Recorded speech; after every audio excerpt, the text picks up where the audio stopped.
다니엘은 구약의 요한계시록이라고 불립니다.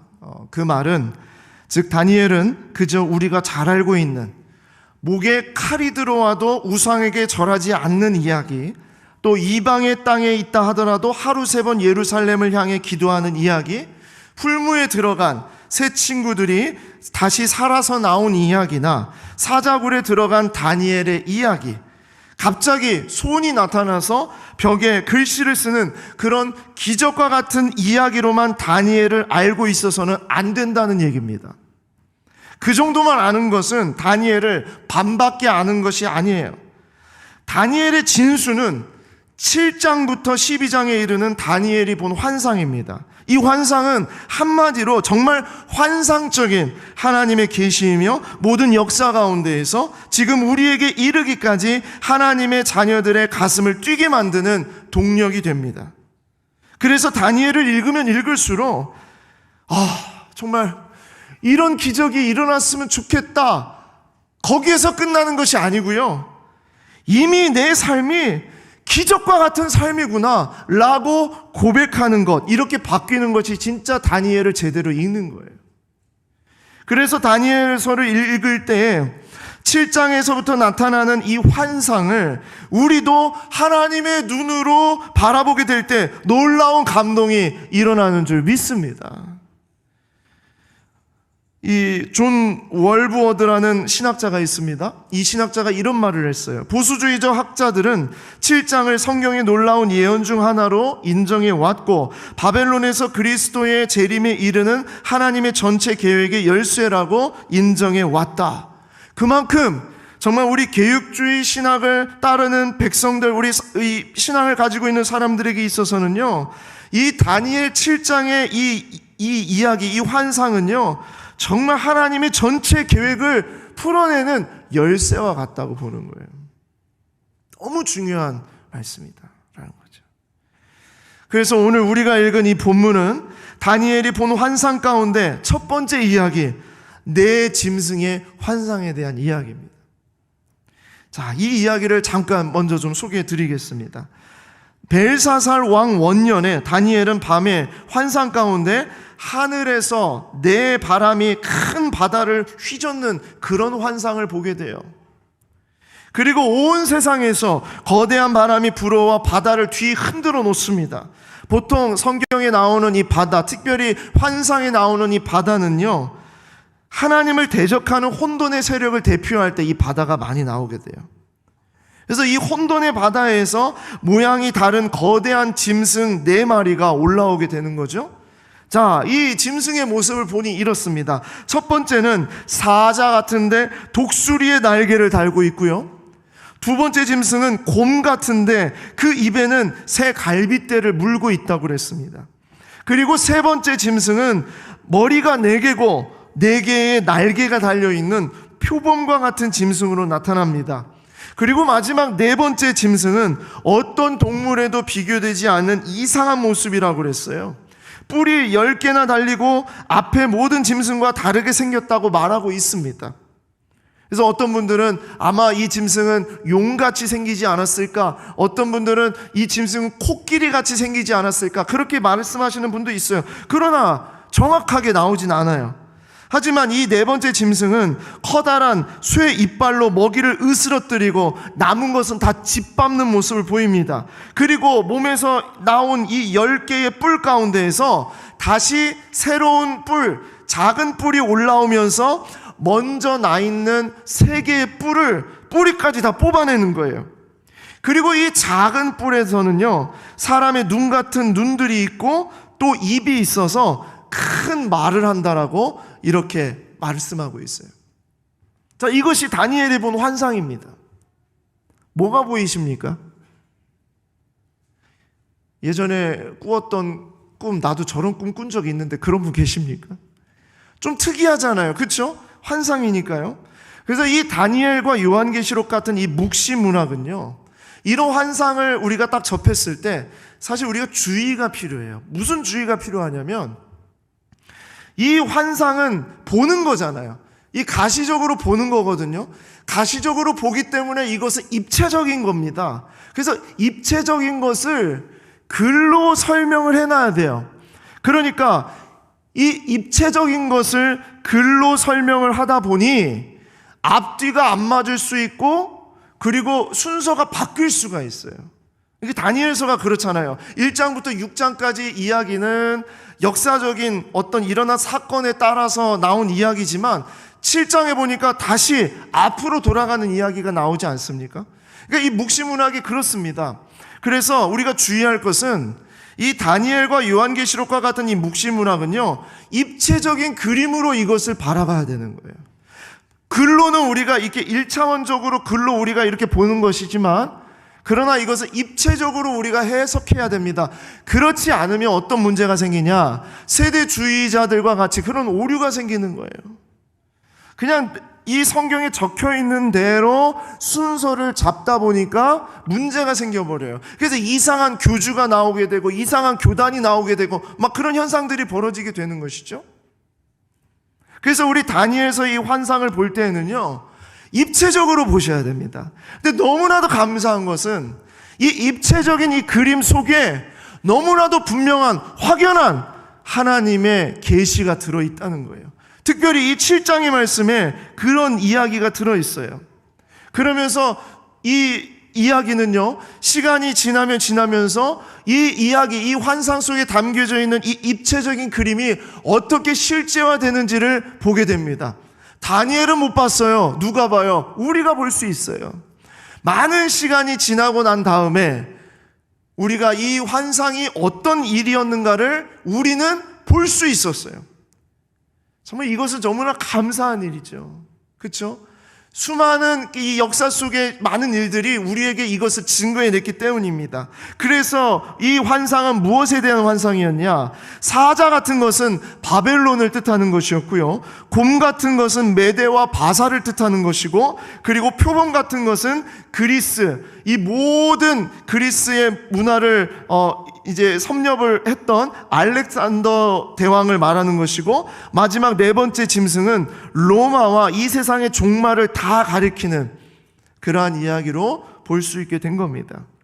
자, 그런데 중요한 것은 그러면 이 짐승이 진짜 바벨론이냐 메대와 바사냐 뭐 그리스냐 이것을 따지려고 하는 것보다 더 중요한 것은 이 환상에서 입체적으로 보여주고 있는 정확한 메시지가 뭐냐는 거예요. 이것은 바로 이 세상의 거대한 문화, 나라, 왕들을 의미하고 있는 것인데, 그리고 이 짐승들이 이렇게 저렇게 나타나고 있는 것을 통해서 이 세상의 나라들은 흥망성쇠를 하게 되는 것인데, 그러다가 결국에는 이 환상 속에 나오는 메인 메시지는 무섭고 놀라우며 매우 강한 네 번째 짐승이 온데간데 없이 사라지는 그때가 반드시 올 것이다 라는 것을 말하고 있는 거예요. 아주 선명하게 말씀하고 있습니다. 자, 이런 짐승들의 마지막, 정말 이 무시무시하고 강력한 그런 나라와 권세와 왕들의 그런 세력들이 이제 다 사라지는 그것이 어떻게 나타나는가? 자, 그것을 이렇게 말하고 있어요. 9절 말씀을 한번 보시겠습니다. 9절. 내가 보니 왕좌가 놓이고 옛적부터 항상 계신 이가 좌정하셨는데, 옛적부터 항상 계신 이가 좌정하셨는데, 이 옛적부터 항상 계신 이가 나타나면서 이제 이 모든 짐승들, 이 아주 무섭고 정말 이 바다를 휘저어 놓는 정말 이러한 무서운 짐승들이 다 무너지고 죽게 되는 것을 말하고 있어요. 자, 좌정하셨는데 그의 옷은 희기가 눈 같고 그의 머리털은 깨끗한 양의 털 같고 그의 보좌는 불꽃이요 그의 바퀴는 타오르는 불이며 불이 강처럼 흘러 그 앞에서 나오며 그를 섬기는 자는 천천히요 그 앞에서 모셔선 자는 만만이며 심판을 베푸는데 책들이 켜 놓였더라 그랬어요. 가슴이 뛰십니까? 뛰어집니까? 옛적부터 항상 계신 이가 나타나는데 이분이 누구일까요? 이분이 바로 하나님이십니다. 하나님께서 왕의 자리에 좌정하시고 그때의 모든 짐승, 특별히 가장 강력하고 가장 무서워 보였던 네 번째 짐승을 죽임을 당하게 된다는 것이에요. 자, 짐승들의 심판이 어떻게 이루어질까요? 11절 보시기 바랍니다. 그때 내가 작은 뿔이 말하는 큰 목소리로 말미암아 주목하여 보는 사이에 짐승이 죽음을 당하고 그의 시체가 상한 바 되어 타오르는 불에 던져졌으며 그 남은 짐승들은 그의 권세를 빼앗겼으나 그의 생명은 보존되어, 자, 다른 짐승들은 그래도 권세는 빼앗겼지만 생명이 보존돼서 유지를 어느 정도 할 수 있다는 거예요. 그러나 정한 시기가 이르기를 기다리게 되었더라. 무슨 얘기입니까? 반드시 정한 시기가 있다라는 걸 얘기하고 있습니다. 제 아무리 강력하고 무섭고 아주 위험 있는 그런 권세를 가진 이 세상이라 하더라도 그 모든 것들은 정한 시기가 이르기를 기다리게 될 수밖에 없다라는 거예요. 그런데 너무나 놀라운 이야기는 또 펼쳐집니다. 13절입니다. 내가 또 밤 환상 중에 보니 인자 같은 이가 하늘 구름을 타고 와서, 인자 같은 이가 하늘 구름을 타고 왔어요. 그래서 옛적부터 항상 계신 이에게 나아가 그 앞으로 인도되매 그에게 권세와 영광과 나라를 주고 모든 백성과 나라들과 다른 언어를 말하는 모든 자들이 그를 섬기게 하였으니 그의 권세는 소멸되지 아니하는 영원한 권세요 그의 나라는 멸망하지 아니할 것이라. 아멘. 자, 인자 같은 이가 하나님으로부터 세상 통치권을 위임받게 됩니다. 그래서 이 모든 일을 이루시고 그 통치권을 받는 이 왕이 누구일까요? 여러분, 누구겠습니까? 예수 그리스도, 예수님이에요. 여러분, 얼마나 선명한 이야기입니까? 그렇죠? 얼마나 선명한 이야기예요. 예수님이 온 세상을 구원하고 심판하여 하나님 나라를 이루기 위해서 오신 진짜 왕이라는 것을 말씀하고 있는 거예요. 우리 지난주에 말씀 축제 가운데 엄기현 목사님이 지난 주일 아침에 말씀하실 때 아니야, 내가 진짜 왕이야 라고 그렇게 말씀을 선포하셨잖아요. 우리 예수님이 이 땅 가운데 오시면서 아니야, 내가 진짜 왕이야 라고 선포하셨을 때 어떤 성도는 박수를 치고 싶었다는 거예요. 너무나 정말 가슴이 뛰어서 감동적이어서 박수를 치고 싶었다는 거예요. 세상에 아무리 강한 왕들, 강한 문화, 강한 세력, 무기가 있고 아무리 이 세상에 강력한 것을 가졌다 하더라도 진짜 왕은 누구시라고요? 우리 주 예수 그리스도. 네, 그분이 이 모든 것을 다 평정하실 것이다. 자, 그런데 15절 28절에 보니까 다니엘이 이 환상을 보고 자기 중심에 근심하며 번민했다고 합니다. 왜 그랬을까요? 15절 보십시오. 나 다니엘이 중심에 근심하여 내 머릿속에 환상이 나를 번민하게 한지라. 28절입니다. 그 말이 이에 그친지라. 나 다니엘은 중심에 번민하였으며 내 얼굴빛이 변하였으나 내가 이 일을 마음에 간직하였느니라. 이해가 되지 않았어요.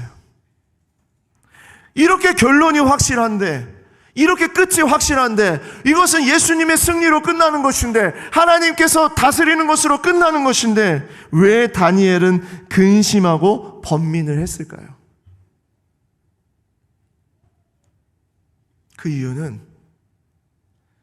우리는 이 환상의 실제적인 사건을 보았고 겪었고 경험했고 실제 일어난 것을 우리는 알게 되었지만 다니엘은 아직 경험을 다 하지 못했기 때문입니다. 이 모든 일의 결론이 지어지기까지 성도들의 인내가 필요했을 것이고요, 견딤이 필요했을 것이고요, 참아내야 되는 시간들이 필요했을 거예요. 때로는 핍박과 때로는 어려움과 능욕과 정말 감당할 수 없는 그런 고난들, 때로는 죽음까지도 겪어야 되는 그런 시간들이 있었을 거예요. 그런데 다니엘의 입장에서는 환상을 본 거잖아요. 아직 이루어지지 않았잖아요. 여러분, 이게 정말 중요한 겁니다. 이게 중요한 거예요. 제가 다니엘의 근심이나 번민이 이해가 되지 않는다는 이유가 뭐 때문입니까? 뭐 때문이에요? 저는 이 환상의 모든 결론을 우리는 다 봤어요. 이 환상이 말하고 있는 앞으로 일어난 일들에 대해서 이 모든 일들을 우리는 다 봤어요. 우리는 다 알아요. 그러나 다니엘은 아직 겪지 못했어요. 알지 못하고 있어요. 아주 간단한 이야기지만 여기에 놀라운 깨달음이 있습니다. 즉, 다니엘은요, 아직 일어나지 않은 역사를 바라보면서 오직 하나님의 말씀으로 믿고 의지하면서 하나님의 왕 되신 그날을 바라보면서 뭐라고요? 내 얼굴빛이 변하였으나 내가 이 일을 마음에 간직하였느니라. 무슨 얘기입니까? 마음에 담아두고 이 일이 일어날 때까지 기도하였다는 얘기예요. 우리 성도들이 견딜 수 있도록 기도하였다는 얘기예요. 하나님 반드시 이 약속을 이루어 주실 것을 믿었다는 얘기예요. 그런 소망을 가졌다는 얘기예요. 그런데 우리는요, 그 모든 역사를 봤어요. 바벨론의 역사, 메대의 역사, 바사의 역사, 그리스의 역사, 로마의 역사, 그리고 지난 2000년 동안의 역사, 그리고 가장 중요한 환상 속에서 말씀하시는 바로 우리 주 예수 그리스도의 성육신, 이 땅에 오셔서 아니야, 내가 왕이야 라고 선포하신 그 모든 일들을 우리는 봤어요, 못 봤어요? 예? 보셨어요, 못 보셨어요? 보셨어요. 그런데 왜 우리는 다니엘보다 더 번민하고 근심하냐는 거예요. 우리는 왜 그렇습니까? 우리는 왜 더 번민하고 근심하고 무너지고 엉망진창으로 그렇게 형편없이 이 세상 앞에서 우리는 그렇게 쩔쩔매며 살아가느냐는 거예요. 이것이 정말 얼마나 제 가슴을 치게 만들었는지 몰라요. 다니엘은 환상을 보았잖아요. 하지만 우리는 실제로 이 땅에 오신 메시아 그리스도 예수를 보았잖아요. 그러면 환상이 실제입니까? 예수 그리스도 성육신하신 그분이 실제입니까? 예, 예수님이 실제예요.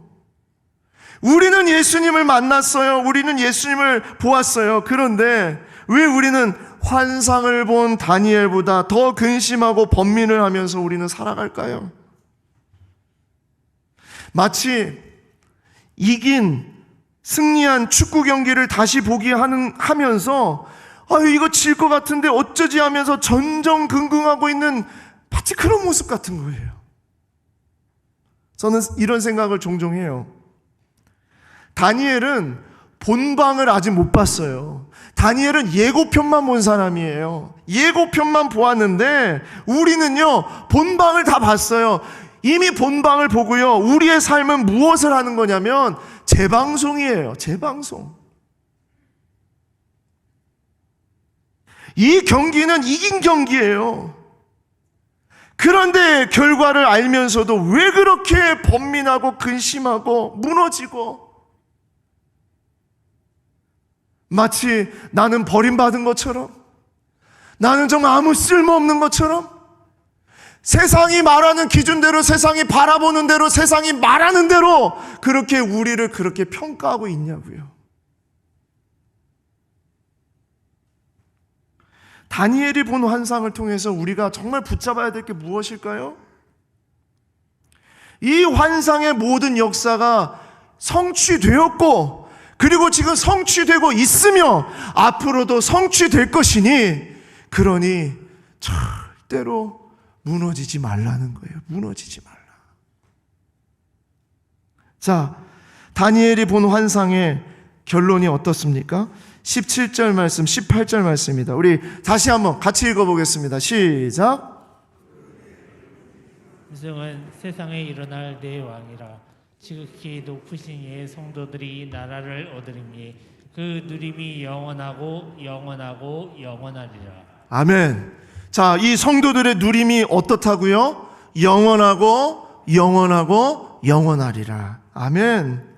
영원하다는 말씀을 몇 번을 넣었어요? 3번을 넣었어요. 성경에서 두 번이면 강조해요. 내가 진실로 진실로 너희에게 이르노니. 이건 주님이 정말 강조하신 거예요. 그런데요, 성경에 3번이 나오잖아요. 이건 초강력 울트라 슈퍼 파워 강조예요. 얼마나 이거 하늘이 두 쪽 나도 절대 변하지 않는 거야. 그 얘기입니다. 그게 뭐예요? 그 내 큰 짐승은 세상에 일어날 내 왕이지만 내 왕이 일어날 거라는 거예요. 세상에 왕들이 있을 거라는 거예요. 그런 어떤 권세들이 있을 거라는 거예요. 그러나 지극히 높으신 이의 성도들이 나라를 얻으리니 그 누림이 영원하고 영원하고 영원하리라. 아멘. 이겁니다. 반드시 그렇게 된다는 거예요. 환상의 다니엘을 보는 이 환상의 성취가 이미 역사 속에서 이루어졌다고 그랬잖아요. 여러분, 절대로 우리가 들은 사람은요, 절대로 이길 수 없는 사람이 있어요. 본 사람이에요, 본 사람. 최종적으로 우리가 그러잖아요. 너 봤어?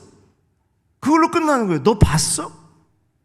아무리 내가 들은 얘기 가지고 아무리 내가 뭐 지식을 가지고 갔다가 그걸 아무리 붙여도요, 넌 봤어? 난 봤어. 끝나는 거예요. 왜 블랙박스가 그렇게 정말 필요합니까? 현장을 그대로 드러내기 때문입니다. 네가 잘했네, 내가 잘했네, 뭐 당신이 나왔네, 뭐가 했네. CCTV 블랙박스 보면요, 끝나요. 다니엘이 우리에게 말하고 있는 것이 무엇이냐면, 이 환상을 보면서 우리에게 얘기하고 있는 거예요. 나는 아직 이루어지지 않을 일에 대하여서 환상을 보고 소망을 갖고 믿음을 갖고 살아가는데, 어찌하여 너희들은, 우리들을 향해서 말하는 거죠. 어찌하여 너희들은 왕이신 예수님이 이 땅에 오셔서 십자가에 죽으시고 부활하시고 승천하셔서 우리 가운데 거하신다는 것을 다 보았으면서도 그렇게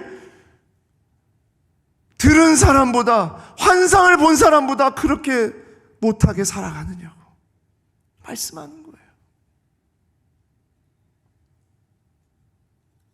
그러면서 이 환상을 통해서 우리에게 말하고 있는 것은 확신입니다. 확신. 뭐예요? 지극히 높으신 이의 성도들이 누리게 될 것인데, 그것이 무엇이냐면 그 누림이 영원하고 영원하고 영원하리라. 근데 이걸 딱 듣고서 다니엘이 고민이 되는 거예요. 번민이 되겠죠. 아직 환상만 봤으니까. 그러니까 천사가 와서 이것을 해석해 주는데, 이보다도 더 명확하게 해석하는 게 없을 정도로 해석해줘요. 21절 말씀 보십시오. 내가 본즉 이 뿔이 성도들과 더불어 싸워 그들에게 이겼더니 옛적부터 항상 계신 이가 와서 지극히 높으신 이의 성도들을 위하여 원한을 풀어주셨고 때가 이름에 성도들이 나라를 얻었더라. 아멘. 가슴 뛰지 않습니까? 그러니까 또 얘기하세요. 천사가 26절입니다. 그러나 심판이 시작되면 그는 권세를 빼앗기고 완전히 멸망할 것이요 나라와 권세와 온 천하 나라들의 위세가 지극히 높으신 이의 거룩한 백성에게 붙임마 되리니 그의 나라는 영원한 나라라. 모든 권세 있는 자들이 다 그를 섬기며 복종하리라. 아멘. 결론이 아주 분명합니다. 저는요, 이 3번의 이 결론을 들으면서, 환상의 결론을 들으면서 3번의 전율을 느꼈어요. 얼마나 이 성도들이 누릴 그 누림이 확실하면 3번이나 영원함을 선포하고 있을까요? 그 누림이 영원하고 영원하고 영원하리라. 저는 이것을 읽으면서 이렇게 생각을 했어요. 이 세상의 어떤 것도 그 누구도 그 무엇도 절대 이 성도들의 누림을 빼앗을 수 없다. 이걸 얘기하고 있는 것이다. 빼앗을 수 없다. 그리고 이 3번의 영원하다는 표현을 가지고 3가지의 영원한 가치를 드러내는 표현이구나 라고 생각을 하고 여러분과 그 3가지의 영원함을 나눕니다. 첫 번째 영원함, 하나님이 영원하시다. 하나님이 영원하시다. 아멘이십니까? 예. 모든 영원함의 기원은 우리 하나님이십니다. 다른 신이 없습니다. 다른 모든 것은 가짜고 우상입니다. 하나님이 영원하시기에 다른 모든 것은 유한한 것입니다. 이 세상에 영원히 크고 영원한 권세는 하나님밖에 없습니다.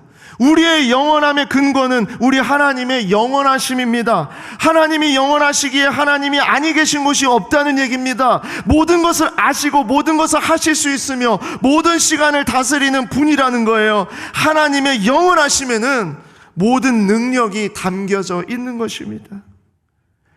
그리고 변함이 없으세요. 언제나 동일하신 분이세요. 한번 말씀하신 것을 반드시 지킬 수 있는 이유는, 하나님이 성취하시는 이유는 하나님이 영원하시기 때문이에요. 그래서 한번 약속하신 것은 끝까지 지키시고 이루십니다.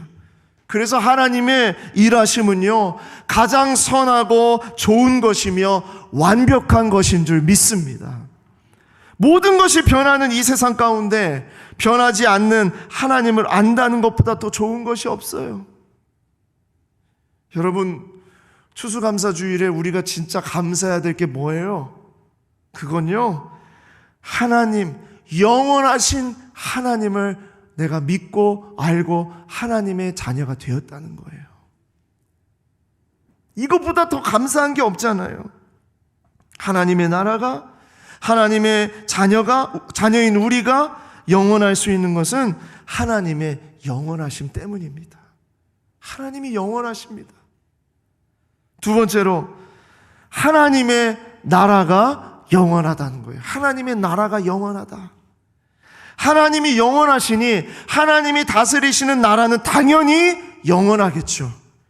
우리는 하나님의 나라를 소유한 백성입니다. 하나님의 나라는 하나님의 왕권을 말하고요, 하나님의 통치를 말하고 하나님의 다스림을 말하죠. 영원하신 하나님은 모든 것을 다 만드시고 가만히 내버려 두지 않으시고요, 계속 다스려 가세요. 계속 보존하세요. 계속 지키세요. 계속 섭리하세요. 우리가 말씀 축제에서도 붙잡을 말씀인데요, 이미 우리 안에 하나님의 나라가 주어졌다는 것. 이 하나님의 나라, 이 나라는 왔다가 사라지는 나라가 아니고 주었다 뺏는 나라가 아니라 한 번 주시면 영원히 거할 수 있는 나라가 바로 하나님의 나라인 줄 믿습니다. 이 나라를 우리에게 주셨어요. 이미 하나님의 통치를 우리는 받고 있습니다. 이걸 누가 하세요? 하나님이 하세요. 그리고 이 일을 이루기 위해서 하나님은 누구를 왕으로 세우셨을까요? 우리 주 예수 그리스도를 왕으로 세우고 이 모든 것들을 다스리고 통치하게 하십니다. 예수님은 모든 권세를 위임받고 다스리고 계시는 우리의 왕이십니다. 그래서 우리 예수님은요, 이 일들을 이 세상 가운데 이미 우리의 삶 가운데 이루어 가시는데 뭘 통해서 이루어 가시냐? 바로 이 땅의 교회를 통해서 이루어 가세요. 교회를 통해서. 에베소서 1장 22절 말씀입니다. 또 만물을 그의 발 아래 복종하게 하시고 그를 만물 위에 교회의 머리로 삼으셨느니라. 교회는 그의 몸이니 만물 안에서 만물을 충만하게 하시는 이의 충만함이니라. 아멘. 교회는 하나님의 통치가 드러나는 곳입니다. 하나님의 나라가 드러나는 곳입니다. 교회를 통해 하나님의 나라를 누리고 알게 하십니다. 그리고 교회를 통해 하나님의 자녀를 붙잡아 주고 계시고 다시 세우시는 거예요. 교회는 건물이 아니에요. 교회는 어느 장소를 말하는 것이 아니라 교회는 바로 우리이며 우리가 있는 곳, 그곳이 바로 교회입니다. 그래서 우리가 밟는 땅, 우리가 가는 곳, 우리가 함께하는 그 모든 곳이 다 하나님의 나라가 임재하는, 하나님의 나라가 있는 곳이라는 것을 절대로 여러분 잊지 마시기를 바랍니다. 세상이 아무리 힘이 강하고 잘났다 하더라도요, 그것은 하나님께서 잠시 용납해 주시는 것이라고 그랬어요. 그냥 아까 말씀해 보니까 뭐라고요? 그 생명을 잠시 보존해 주시는 것일 뿐이에요. 절대 영원하지 않습니다. 반드시 끝날 겁니다. 오직 하나님의 나라만이 영원해요. 그래서 교회인 우리는요, 이 사실을 믿는 것이 아니라 우리는 확증하는 거예요. 다니엘은 믿었어요. 그러나 우리는 믿는 게 아니에요. 이거 확증이에요. 왜? 다니엘은 아직 환상을 보고서 이 믿음을 가졌지만 우리는 이 환상이 성취되는 것을 보았잖아요. 그러니까 우리는 확증하는 거예요. 우리는 증인이 되는 거예요. 증거를 하는 겁니다.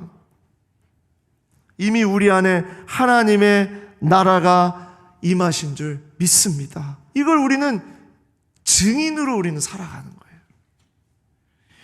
그리고 마지막 세 번째 영원함은 무엇을 말하는 것일까요?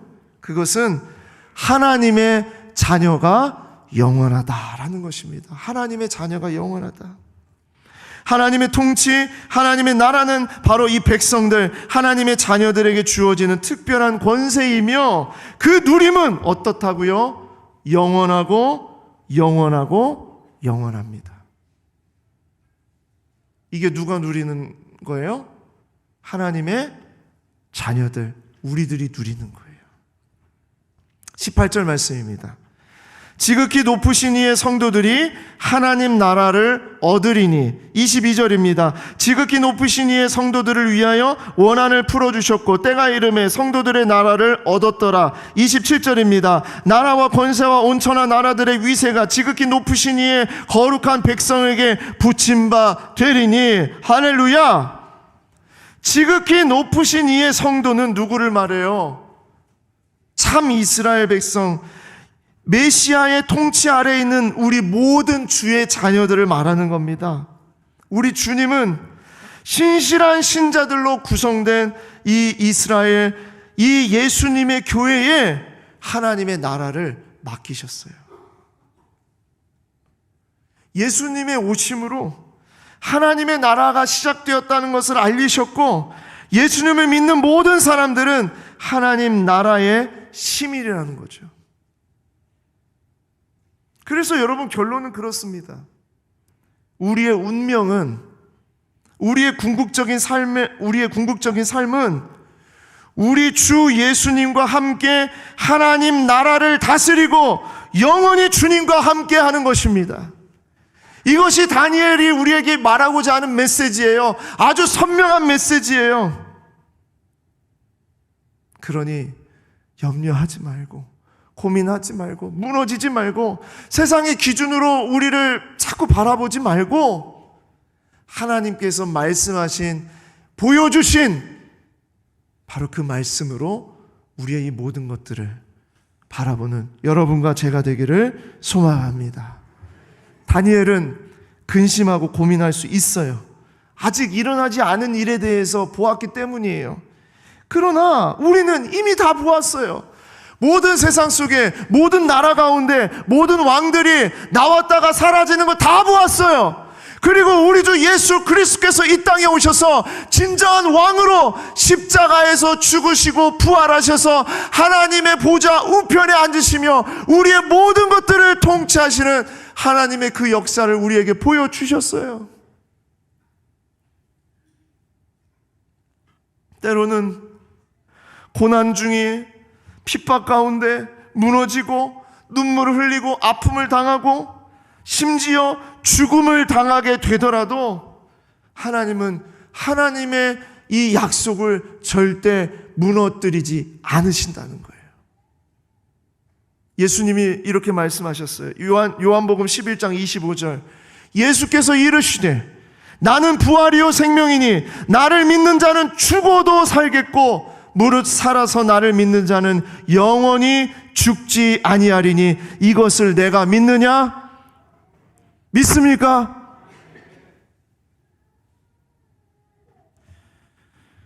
추수감사주일에 우리가 진짜 누려야 할 감사가 뭘까요?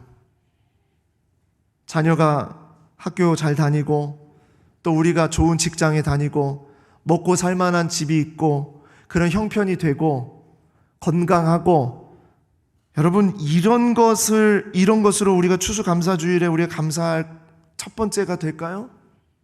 아닙니다. 추수감사주일에 우리가 감사할 건요, 영원하신 하나님께서 영원하신 하나님의 나라를 영원한 하나님의 자녀들인 이 백성인 우리 애들에게 주셨다는 겁니다. 이것보다 감사한 일이 없어요. 그리고 오늘 성찬식을 대하는 우리가 붙잡아야 할 것은 무엇일까요? 교회에서 하니까 이거 그냥 교회 다니는 사람은 한 번씩 해야 되는 거야, 그래서 우리가 하는 겁니까? 아닙니다. 우리가 이 성찬식을 통해서 영원한 하나님 나라의 백성임을, 예수 그리스도와 연합이 되어서 영원한 하나님의 성도임을, 지극히 높으신 이의 성도들이 영원하고 영원하고 영원하리라는 이 고백이 되어지는 그러한 삶이라는 것을, 그것을 증거하는, 그것을 고백하는 시간이 바로 이 성찬의 시간이에요. 오늘 그러한 마음을 가지고 우리가 주님 앞에 이 한 주를, 그리고 우리의 인생을 주님 앞에 드리기를 원합니다. 우리의 영원하신 하나님, 그 하나님께서 이 모든 세상을 다스릴 수 있도록 우리 주 예수 그리스도에게 영원한 왕권을 허락하시고, 그 왕권을 예수를 믿는 모든 자들에게 주신 이 놀라운 이 이야기가 여러분과 저의 오늘의 정말 최고의 감사의 고백이 되기를 소망합니다. 우리의 왕이신 예수 그리스도의 통치와 영원한 승리, 그 누림이 영원하고 영원하고 영원하리라. 아멘. 정말 이 기쁨을 가지고 주님 앞에 나아가는 여러분과 저의 삶이 되기를 소망합니다. 기도하겠습니다. 온 우주의 창조주이시며 전지전능하시며 가장 완전한 공의와 사랑의 왕으로 오신 우리 하나님의 나라가, 우리에게 허락하신 이 하나님의 나라가, 그 주권과 통치와 세밀하게 섭리하시는 그 모든 것들을 우리들에게 허락하시고, 우리 하나님의 자녀들에게 잠시 주실 것이 아니라 영원히 영원히 영원히 누리게 하시는 그 하나님의 말씀을 붙잡게 하시니 감사를 드립니다. 하나님, 그래서 우리는 오늘 그 하나님의 통치하심과 그 다스림의 권세를 맡으시고 우리를 끝까지 사랑하시는 예수 그리스도와 연합된 한 몸임을 증거하는 성찬식을 주님 앞에 거행합니다. 이 마음을 붙잡아 주시고, 그래서 우리가 잃어버렸던, 잊혀졌던, 무너졌던, 근심하고 고민하고 번민했던 그러한 모든 마음을 다 내려놓고 하나님 앞에 정말 하나님의 왕 되심을, 그리고 그 하나님의 나라가 우리에게 주어져 있음을, 그래서 우리가 영원히 하나님 나라의 백성으로서 살아갈 자들임을 회복하게 하여 주시고 우리의 입술로 고백하게 하여 주시옵소서. 하나님이 영원하십니다. 하나님의 나라가 영원합니다. 그리고 하나님의 자녀가 영원합니다. 이 고백이 우리의 삶에서 사라지지 아니하도록 주여 역사하여 주시옵소서. 예수님의 이름으로 기도합니다. 아멘.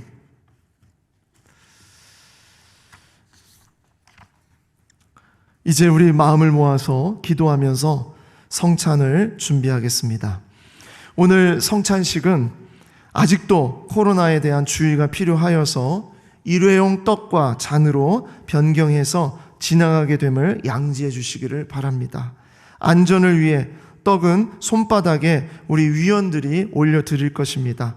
잔은 딱 한 잔씩만 집어서 가져가 주시기 바랍니다. 드실 때를 제외하고는 마스크를 꼭 착용해 주시기를 부탁드리겠습니다. 자, 이제 우리 다 같이 기도하면서 나아갈 때 이 성찬에 주님의 임재가 넘치게 하시고 상하고 통회하는 마음을 치유하시고 우리가 주님의 한 몸으로 회복되게 해달라는 마음을 가지고 우리 기도하면서 나아갈 때 성찬위원은 앞으로 나오시기 바랍니다. 기도하겠습니다.